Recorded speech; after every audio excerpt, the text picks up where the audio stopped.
आगाज़ कैसे करूं समझ नहीं आ रहा है, क्योंकि मेरे पास सिर्फ़ और सिर्फ़ एक ऑडियो मैसेज है, एक बेटे का अपनी माँ की तरफ से, जिसकी रूह शायद यहाँ हमारे हिंदुस्तान में है, लेकिन शरीर वहाँ पाकिस्तान में है। और मैसेज सुन के मुझसे रहा नहीं गया। मैंने उनसे इजाज़त ली और कहा कि आप जो कोशिश कर रहे हैं शायद ये वीडियो उस कोशिश में एक कदम और आगे बढ़े। तो मैसेज कुछ यूँ है। काशिफ भाई आदाब, नमस्ते, अस्सलाम वालेकुम। काशिफ भाई, मैं आपका बहुत बड़ा फ़ैन हूँ। इसके अलावा मेरी वालिदा, मेरी मदर आपकी बहुत फ़ैन है। वो आपको अपना बेटा कहती हैं, वो ये कहती हैं कि जो मेरी वालदा एक तकरीबन 80 इयर्स ओल्ड मेरी वालदा, अमृतसर से उनका तल्लक है और वो भी उसी दुख से, उस तकलीफ से गुजरी हैं जो जिनको आप सामने लाते हैं। ये जो बेचारे जो हमारे बड़े हैं, जिन तकालीफ से गुजरे, हमें तो पता नहीं ना। जो हमें जो पता लगा, आप ही इन्हें हमें इन लोगों से मिलाया। अच्छा, बात यह है कि मेरी वालिदा अमृतसर से है और आज के आज के दिन तक मेरी वालदा जो ख्वाब देखती हैं वो अमृतसर के सरजमीन का ख्वाब देखती हैं। अमृतसर की गलियां, मोहल्ले, मजीठा रोड है अमृतसर में, वहाँ के रहने वाले हैं थी, वहाँ की रहने वाली हैं, बल्कि ये कहना चाहिए, अल्लाह मुझे माफ़ फरमाए। मेरी वालदा सेहतमंद है, ठीक, अल्लाह का बेपनाह शुक्र। इस एज में भी माशाल्लाह उनकी याददाश्त बहुत अच्छी है। वो लास्ट टाइम आखिरी दिन जब उनका जो इंडिया में गुजरा, वो अमृतसर रेलवे स्टेशन पर था। टहलते एक एक याद प्लेटफार्म की याद, जो प्लेटफार्म पे गुजरा वो उसकी याद करती हुई बताती है और रोती है। जब भी अमृतसर का जिक्र करती है वो रोती है।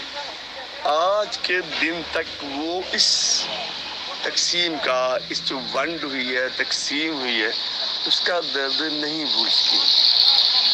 आज भी याद करती हैं, मेरी वालदा अमृतसर को याद करती है और मैं कोशिश कर रहा हूँ कि उन्हें अमृतसर लाऊं।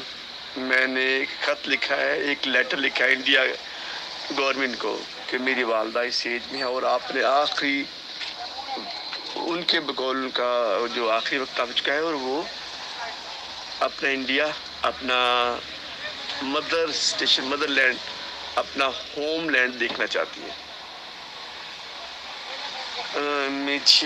मुझे इस टाइम बात नहीं हो रही, वो इसलिए कि मैं ये कहें तो मैं इस वक्त जज्बाती हुआ हूँ, मुझसे बात नहीं हो रही। मेरी वालदा का जस्ट मैं मेरी वालदा सामने बैठी, मैं उनका चेहरा देखा तो उन्होंने मुझे कहा कि मैं आपको ये मैसेज सेंड करूँ कि वो अपना इंडिया, अपना हिंदुस्तान देखना चाहती है। वो आज भी कहती हैं कि हमारा हिंदुस्तान वो इस पाकिस्तान को मानती हैं, तस्लीम करती हैं, लेकिन वो कहती है पाकिस्तान और इंडिया दो नहीं एक है। वो जो हम आपस में एक दूसरे से नफरत करते हैं ना, उस पर बहुत तकलीफ उनको होती है। वो कहती है कि हम लोग तो एक हैं, सरजमीन एक है, तो क्यों एक दूसरे से नफरत करते हैं। हर्फ आखिर मेरी वालदा की सबसे बड़ी ख्वाहिश अपने अमृतसर को देखना चाहती है। बस मैं इतना कह सकता हूँ। मैं कोशिश करूंगा मैं जल्द आऊँ इंशाल्लाह। अजीज, आपको बहुत बहुत धन्यवाद, आपका बेहद शुक्रिया। जी, आप कोशिश करें और जल्द आएँ और अपनी वालिदा के साथ आएँ। और जैसे कि वालिदा का कहना कि वो, मैं अपना हिंदुस्तान देखना चाहती हूँ, बिल्कुल हमारे हर बुज़ुर्ग को ये पता है कि वो हमारा हिंदुस्तान है, हम सब का हिंदुस्तान है। भले ही आज की जनरेशन इस बात को ना माने, ना मानने से इनकार कर दे, लड़े झगड़े बहस करे, लेकिन इन बुज़ुर्गों को इन बातों से कोई सरोकार नहीं है। इनके लिए हमारा है। इसीलिए ये अपने अमृतसर पे गुज़रे हुए आखिरी वक्त को याद करती हैं। जैसे इसमें बताया गया है कि वो आखिरी जो लम्हा था ना, वो अमृतसर के स्टेशन पर इन्होंने बिताया था। ये फिर से यहाँ आना चाहती हैं। और मजीठिया रोड, शायद कोई जो दयाल सिंह मजीठिया साहब का जो कॉलेज है, शायद उससे जुड़ा हुआ होगा, मैं नहीं जानता, लेकिन ये शब्द था जो कनेक्ट कर रहा था। और जो भी है, जैसा भी है, इन्होंने हिंदुस्तान गवर्नमेंट को एक चिट्ठी लिखी है। वो उसका क्या होगा, कब कुछ होगा, इनसे बात नहीं की जा रही है। वालिदा सामने बैठी हैं, वो सीन, वो मंज़र मैं महसूस कर सकता हूँ। तो इस तरह की कितने सारे चीज़ें कई बार मेरे पास आती हैं और मैं आप लोगों से शेयर नहीं करता हूँ, लेकिन कई बार मेरे पास सरहद पार से बड़े सारे कॉल्स और मैसेज इस तरह के आते हैं कि केशव भाई आप कुछ कीजिए। जनाब मैं क्या कर सकता हूँ, मैं तो बस इन मैसेजेस को, इन ऑडियोज़ को, इन वीडियोज़ को बस सोशल मीडिया पे अपलोड कर सकता हूँ, और इसको सरकारों तक पहुँचाना तो देखने वालों का काम है।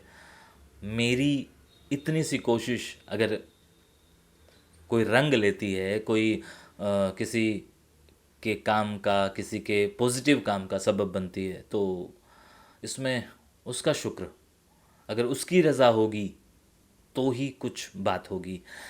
और ये वीडियो बनाने का भी बस यही एक मकसद था कि हैं, हमारे यहाँ पे भी कुछ लोग हैं, हमारे यहाँ पे भी कुछ ऐसे बुज़ुर्ग हैं जो ये बात भी नहीं कह सके कि मैं जाना चाहता हूँ।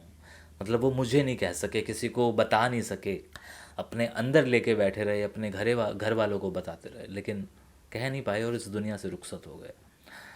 और मुझ जैसे लोग मजबूर हो जाते हैं, कुछ कर नहीं सकते हैं, लेकिन मन मार कर बस यही कह सकते हैं जो मैं कह रहा हूँ, यही कर सकते हैं जो मैं कर रहा हूँ। और इन जनाब की वालिदा को सलाम, वो अमृतसर में आएँ, वो जहाँ रहती थी वहाँ के लोग ज़रूर उनका इस्तकबाल करेंगे, और इन्हें जो खुशी होगी वो शायद किसी और को भी होगी। वो कोई मुझ जैसा, कोई आप जैसा कोई दीवाना होगा जो इनकी खुशी में रो पड़ेगा। तो कई बार ऐसे मैसेजेस होते हैं जो मुझे मजबूर कर देते हैं कि मैं आप लोगों तक इसे एक वीडियो की शक्ल में दूं और मैं अपने जज्बात आप लोगों के साथ शेयर करूं।